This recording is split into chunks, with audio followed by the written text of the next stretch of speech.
Hello and welcome to my channel let's learn sociology. तो आज का हमारा टॉपिक है emergence of sociology. Emergence of sociology in Europe. Sociology का emerge सबसे पहले वेस्टर्न सोसाइटी में हुआ था। Sociology is the one of academic discipline. ये एक नया एकेडमिक डिसिप्लिन है। It has a history sociology the science of society. सामाजिक विज्ञान का एक इतिहास है। यह एक यंगेस्ट सब्जेक्ट है and it come to be established in 19th century. The French philosopher Auguste Comte gave the sociology term in 1838 to 1839, but in net 1839 को ही प्रेफर करता है।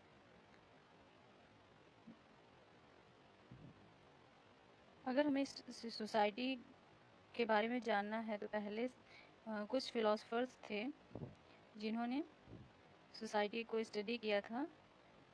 Philosopher Plato and Aristotle, philosophical basis of Plato and Aristotle. He observed of men for a very long period of time.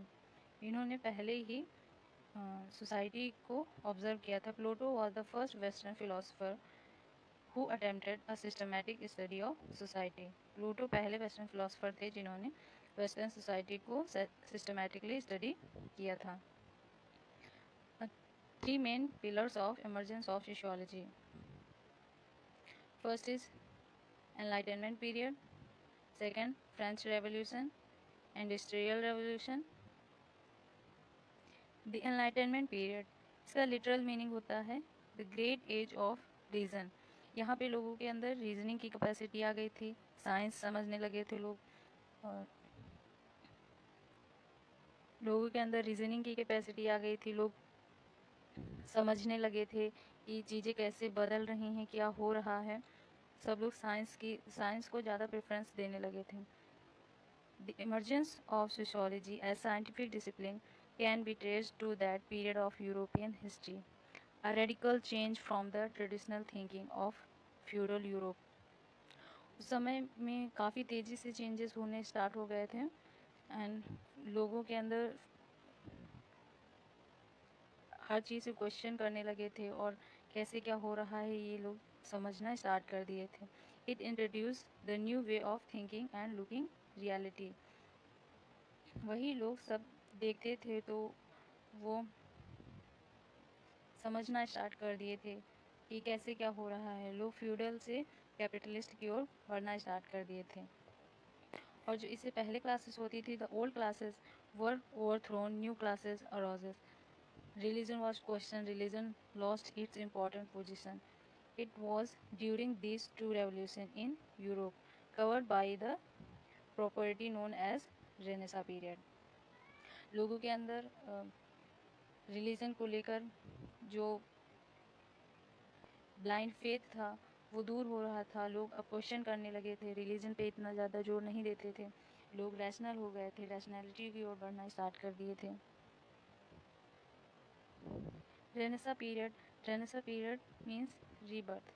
इसका literal meaning होता है rebirth. लोग जागरूक होना start हुए थे। रेनेसा पीरियड ये एनलाइटनमेंट पीरियड के पहले का पीरियड हुआ करता था। When there took place a revival of art, literature, music, sculpture, science and so on. Renaissance के पीरियड में लोगों ने अपना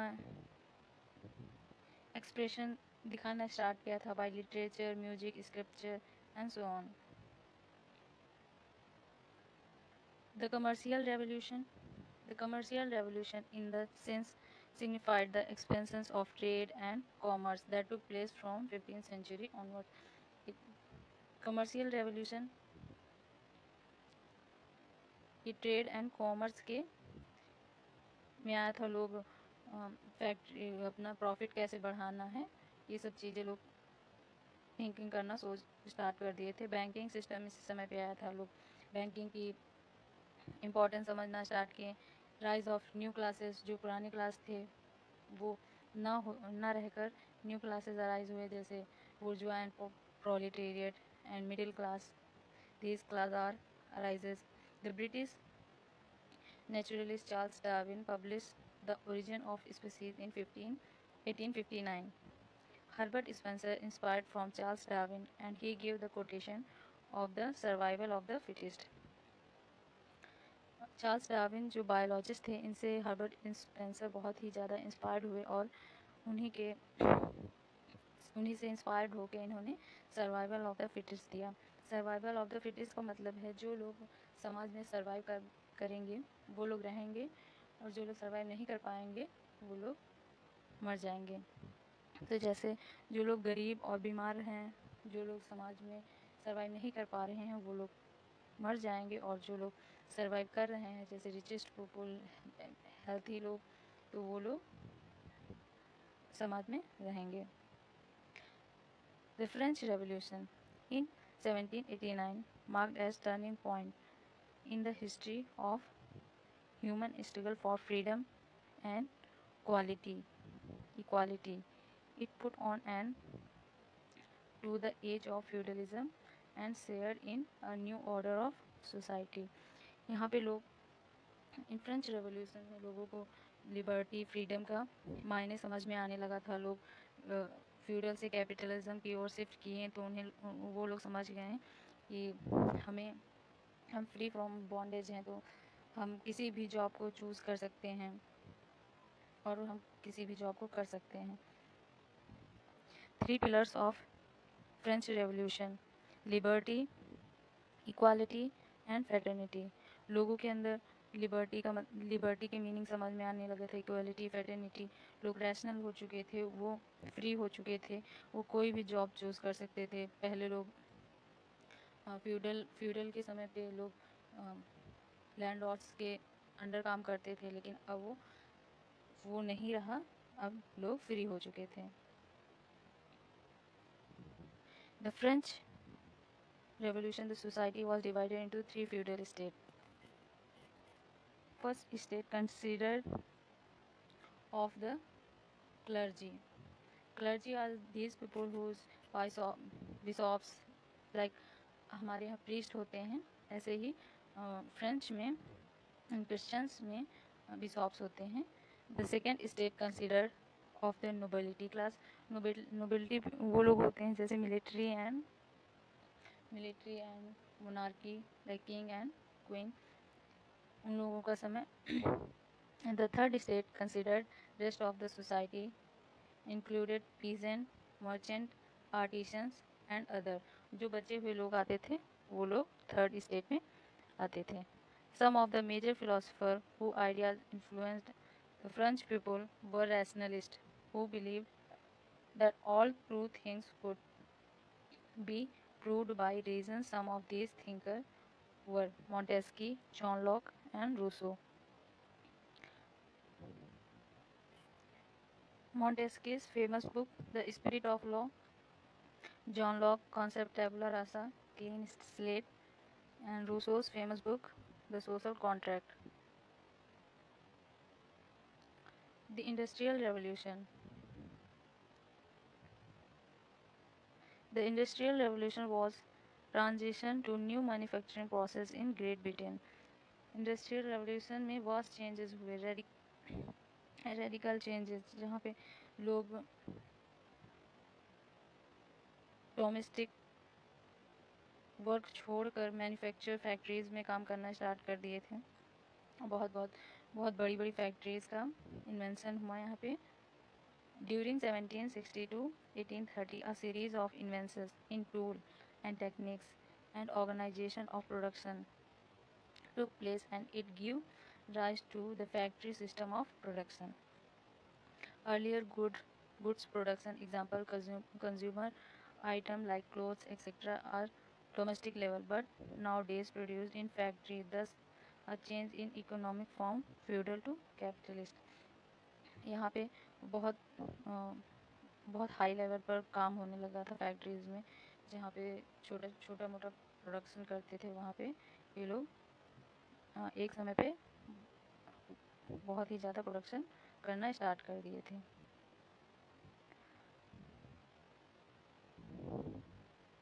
इंडस्ट्रियल रेवोल्यूशन में इकोनॉमिक स्फीयर पे बहुत ही वास्ट चेंजेस आए थे। Three most important inventions. Three most important inventions were the coke-fueled fans, steam engine, and spinning jenny, all of which increased production capability large amount in many parts of Europe. Europe के बहुत सारे हिस्सों में इन सभी inventions के through production बहुत ही high level पे होना स्टार्ट हो गया था and many more inventions are took place. और भी कई सारे इन्वेंशंस हुए थे. First revolution took place in textile industry and cotton industry. ये क्वेश्चंस बहुत बार आता है कि इंडस्ट्रियल रेवोल्यूशन के समय पे कौन सी इंडस्ट्री में रेवोल्यूशन आया था. तो टेक्सटाइल इंडस्ट्री या फिर कॉटन इंडस्ट्री बोल सकते हैं.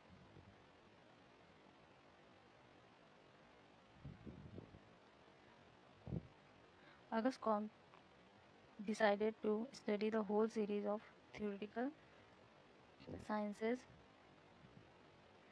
he identified with positive philosophy. From 1817 to 1823, Comte and Saint-Simon collaborated, and this collaboration was especially marked in the work plan of scientific operation necessary for the organization of the society. In the latter year, Comte called this work the great discovery of the year 1822. 1822, when he, with Saint-Simon, conceived the necessity of new science. He intended to the new sciences social physics. New name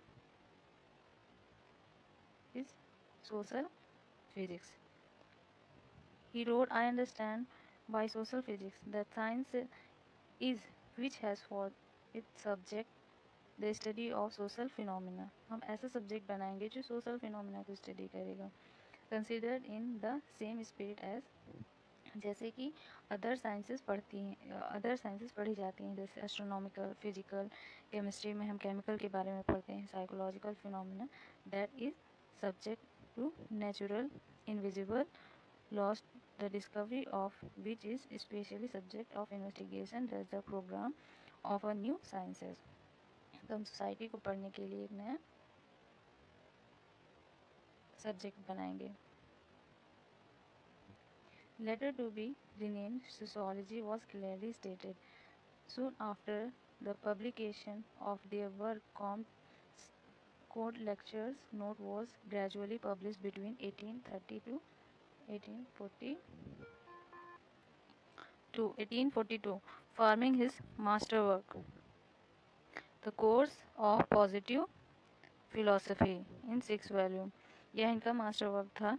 Very reverentially, Comte changed the name of the new science from social physics to sociology.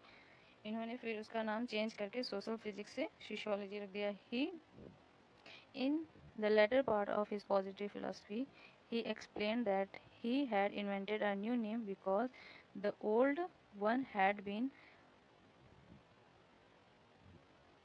used up by Belgian scientists who chose it as the title for a work. The work has referred to was Adolf Hitler, an essay on the social physics. Adolf Hitler ने इसे अपने work में an essay on the social physics में use कर लिया था. इसलिए Auguste Comte ने उसका नाम चेंज करके सोशल फिजिक्स से सोशियोलॉजी रख दिया. That's all for today. I hope it's helped. Thanks for watching. Please do like, share and subscribe. Thank you.